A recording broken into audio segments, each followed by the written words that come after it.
Okay, good morning mga kagurong ina. Hayaan ninyong ipasilip ko sa inyo ang itsura ng aking lungga sa loob ng ilang buwang hindi natin ito nalilinis dahil sa kabisihan natin.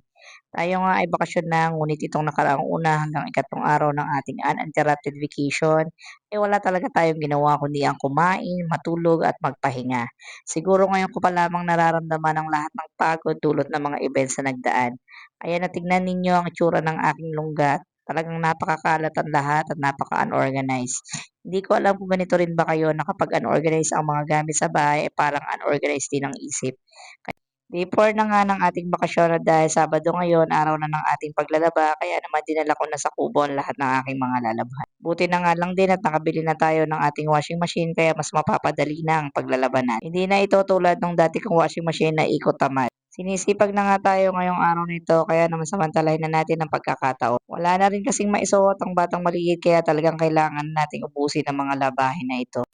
O ayan, hala sige hango ng damit, banlaw at sampay matatapos din naman ang labahin na iyan basta may tiwala ka lang sa sipag na meron ka. Paglalaba ko sa aking mga damit ay kala nga pala ang gamit ko, ito ay mabula, mabango at isa pa ay matipid dahil ito ay murang-mura lang at bagay ito sa mga nagtitipid na kagaya ko.